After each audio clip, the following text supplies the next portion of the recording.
All right, so I'm back. Uh, I wanted to get back into the habit of sort of like speaking a lot more, and I made a few of these. I think I forget what year, but a while ago, right? Um, where the idea was to sort of speak as wow. Hello. Okay, the idea of me making a video is because I've noticed that with me and my speech impediment that the more I speak, right, the better my speech uh, ends up ends up being. So, I figured why not, instead of just speaking, you know, randomly on my own out loud, I would turn it into a video. I thought it would be neat. I already made one, like right now, but I ended up, I don't know.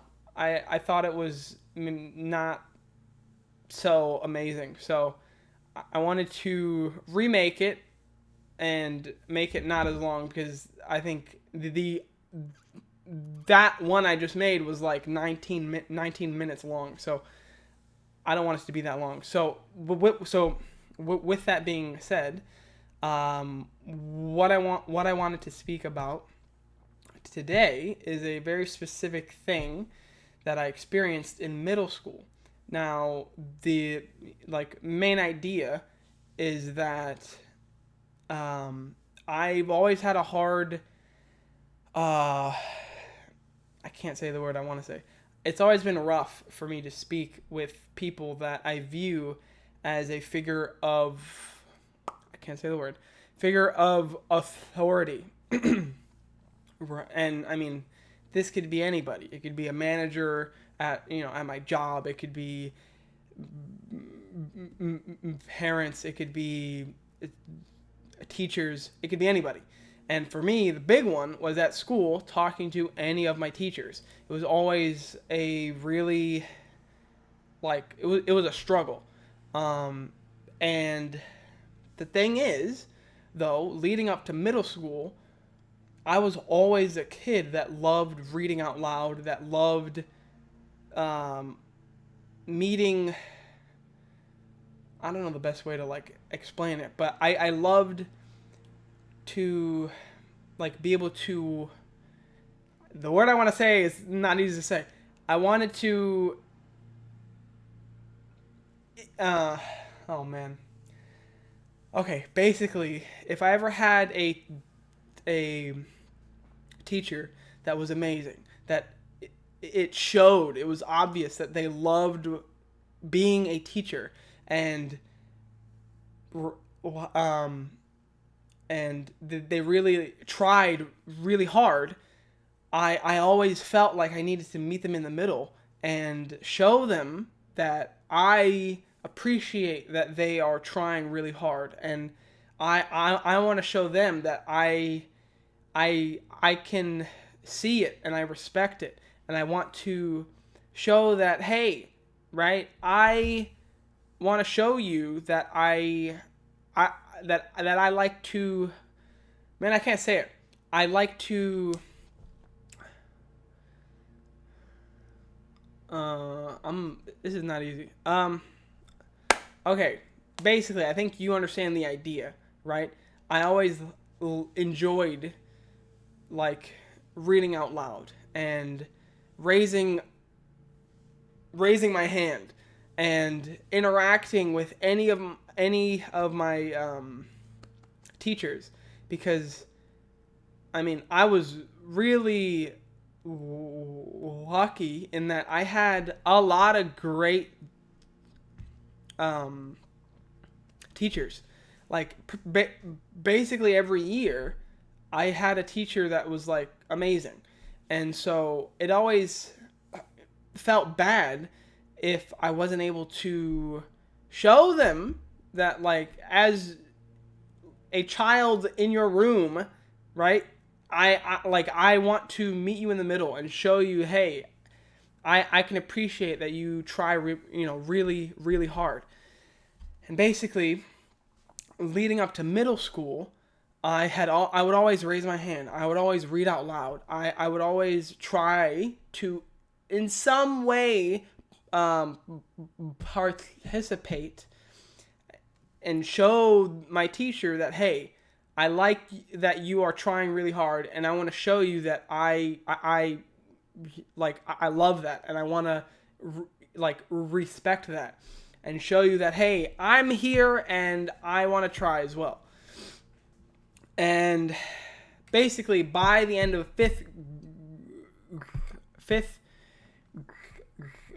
grade, it had reached a point where I had realized that none of the other people in my classes would ever really have any issues speaking or reading out loud. And it was really obvious that I was the only one who would really have a hard time reading or even just, speaking. And it made me feel weird. And because of that, I stopped raising my hand as much. I stopped reading out loud. I stopped wanting to do any of that because it felt weird that I was the only one who had issues like speaking. And that felt really bad. That made me really sad because I'm the type of individual where I want to show you that I really can see that you're trying hard, and I want to show you that I appreciate it, and I want to meet you in the middle. But obviously, having a speech impediment that makes it kind of hard sometimes to speak, especially with people that I view as a figure of authority, it was almost impossible. And in middle school, it just got worse, right? I went to a school where no one I knew from my last school went. So I was essentially on my own. But there was one of my teachers. His name was Mr. Rubiano. And he taught science. And one thing about him that I really thought was awesome is that he actually had my sister a few years prior as a student. Wow, in one of his classes. And that made me feel really relaxed whenever I was in his room.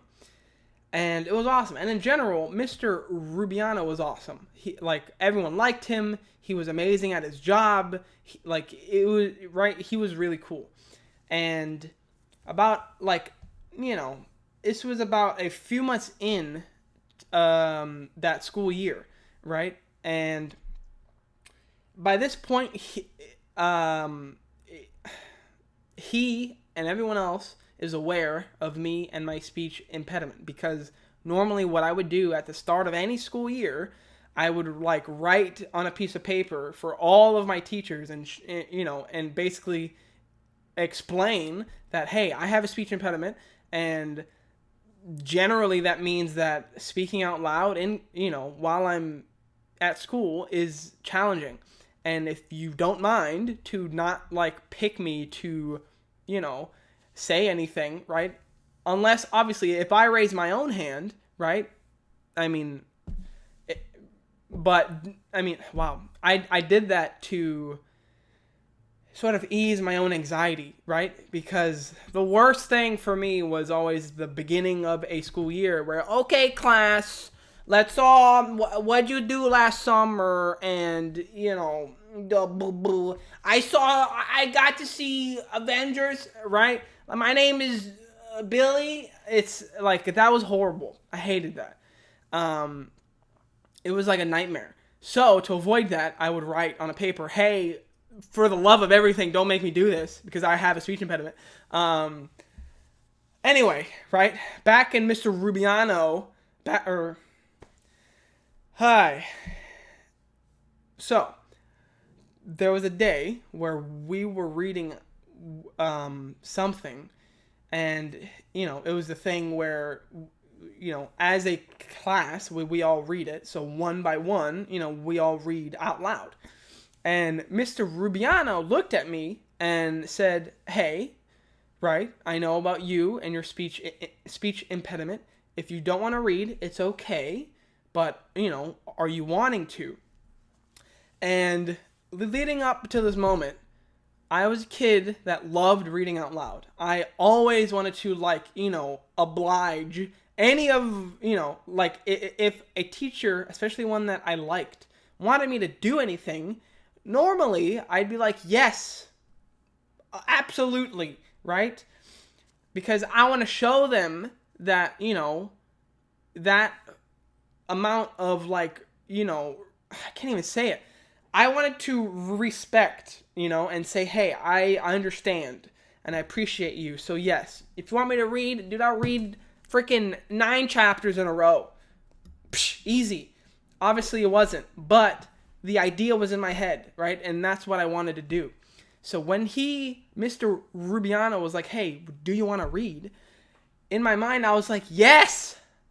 But I said to him, after, I thought about all that, right? Because I had realized, hey, this is a pretty good opportunity to read, because he knows about me and my speech. Everyone in the room is aware. He's really, he's amazing. So when will I have a chance to read? So with that in mind, I look at him and I say, I don't really want to read. And he says, that's okay, right? No issue at all. But he then says, would you at least like to try? And that got me pretty good. That got me real good. Because I ended up just kind of, not responding. I looked at him and I slowly nodded. And we were off, man. That was it. So I began reading. I look down at the page. I start. Word number 1, easy. Psh, not a problem. Word number 2, probably the hardest thing I've ever had to try and say in my life. I don't even know what the word was. I don't remember anything, about what I was reading. But really 20, 30 seconds are passing by and I'm just like, trying to say this word. And at that age, if I ever had like a hard time, speaking at all, my my immediate natural reaction would be to get really like sad and emotional, and I would start to cry. And that time was, a time where I was struggling like crazy, and so I got really like sad, right? And I remember as I'm reading, my eyes are watering like crazy. It's bad enough to where I can't even see any of the words on the pages. It's just, water in my eyes. But I know the word, and I'm just trying to say it. And like a minute passes by. And finally, wow, I can't even say his name now. Mr. Rubiano walks over, and I see him. And I don't even look at him. I just finally stop trying to say this word. And I just say out loud, I can't. And he brought over a tissue, and he put his hand on my shoulder and said, there's no issue at all, right? You don't have to keep reading if you don't want to, right? But I appreciate you at least wanting to really, really like sit and try and read. And, that made me feel a lot better, right? I wiped my eyes after a minute of just water, just mess, right? So I could see again. And he walks back up. And at this point, I'm just expecting him to pick someone else to read. But instead, he looks at me and then he says out loud to everyone that what I did just now was such like, it took so much, right? Like it was such wow, I can't even say the word that I want to say. It was such a brave like thing of me to do, to really sit there and try, even though it was pretty unlikely that I would actually be able to read. Just the fact alone that I sat there and battled with myself trying to read, he was like, he was saying how amazing, I was, like, like what it takes as, as an individual to try, right? And basically he said that we should all try and learn from that. And he made me feel amazing. And everyone in the class from that point on had like this like huge amount of like, yeah, Josh is the man, right? And it was crazy because that never happened. And like the rest of that year, right? Everyone like, not that before like things were bad, but like people would show me like a certain amount of like, dude, that was awesome, like nice work, if you ever whatever don't want to read, pick me, man. I'll read. And it felt amazing. And part of why I wanted to, speak about that is because that was a moment that I feel bad that at the time I didn't even say anything in response to Mr. Rubiano saying what he said about me. Like, I mean, I would love to now, be able to speak to him about that, shake his hand and explain how big of like a moment that was. It was like a monumental like experience. And it laid like a found, I can't even say the word, but you know what I'm, boom. What does that mean? Right? Found, I can't even say it. Whatever, right? It led me to be who I am, and it was like him. Man, I can't say. Basically, him saying what he said about me, right? It made me realize that yeah, right. Not a lot of people have to like, experience what it means to have this type of speech impediment, and it takes something to be able to try and speak and just say whatever.